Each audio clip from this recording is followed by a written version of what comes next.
Sony வந்துட்டு ஒரு company வந்து சூ பண்ணுறாங்க. என்ன கம்பெனின்னு பார்த்தீங்கன்னா டென்சென்ட்.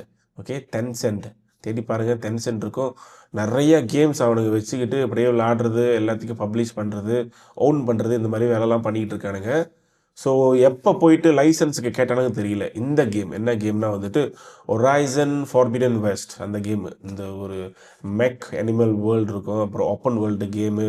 அதில் ஒரு கேரக்டர் இருக்கும் அலோயின்னு. ஸோ அவங்க வந்துட்டு இந்த ரொபாட்டிக் அனிமல்ஸ் கூட வந்து சண்டை போட்டுக்கிட்டு இருப்பாங்க.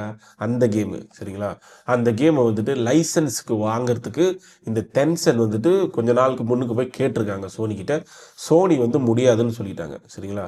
அதுக்கப்புறம் இவனுக்கு என்ன பண்ணியிருக்கானுங்கன்னா அதே மாதிரி ஒரு கேமை ஃபுல்லாக கிரியேட் பண்ணியிருக்காங்க சரிங்களா. கிரியேட் பண்ணி கொண்டு வந்து ட்ரெய்லர் எல்லாம் வெளியாயிருச்சு. ட்ரெய்லர்லாம் பார்த்தா அச்சஸில் அந்த கேமு மாதிரியே தான் இருக்குது. ஏதோ கொஞ்சம் கொஞ்சம் மோடிஃபை பண்ணியிருக்கானுங்க, அவ்வளோதான். ஸோ இதை பார்த்த சோனி வந்துட்டு சூ பண்ணியிருக்காங்க இப்போ. ஏன்னா ரிலீஸ் டேட் வந்துருச்சு சரிங்களா. சூ பண்ணியிருக்காங்க.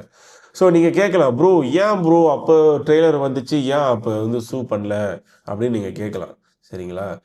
அப்போ நீங்கள் சூ பண்ணிங்கன்னா கேம் ரிலீஸ் வர்றதுக்குள்ளே கேம் எல்லாத்தையும் மாற்றி இது எங்கள் கேமு, இது எங்களோட, இது இப்படி தான், இதுக்கு அதுக்கு எந்த சம்மந்தமும் இல்லை அப்படின்னு சொல்லி முடிச்சிருவானுங்க சரிங்களா. இந்த பேல் வேர்ல்டுன்னு ஒரு கேம் இருக்கும் பாருங்கள், அந்த கேமை போய் பாருங்கள். அந்த கேம் திரும்ப அப்படியே எல்லாமே வந்து இதில் காப்பி பண்ணுது பொக்கேமோனை பார்த்து. ஸோ இதை வந்துட்டு எல்லாத்துக்கும் தெரியும். அந்த டைமில் அந்த கேம் ரிலீஸ் ஆகும்போது அவ்வளோ பேர் ப்ரெஷர் பண்ணாங்க. இந்த மாதிரி இது வந்து காப்பி பண்ண கேமு, இவனை சூ பண்ணுங்க அப்படின்னு சொல்லிட்டு. ஸோ அந்த டைமில் நித்தெண்டோ வந்து என்ன நினச்சதுன்னு எனக்கு தெரியல. ஸோ நித்தெண்டோ வந்துட்டு அந்த டைமில் ரொம்ப அப்படியே அமைதியாக இருந்துட்டானுங்க.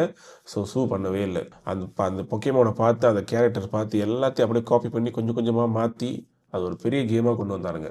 ஸோ அந்த மாதிரி வந்து இது ஆகக்கூடாதுன்னு நான் நினைக்கிறேன். கோர்ட்டு தான் முடிவு பண்ணோம் சரிங்களா. என்ன தான் நடக்க போகுது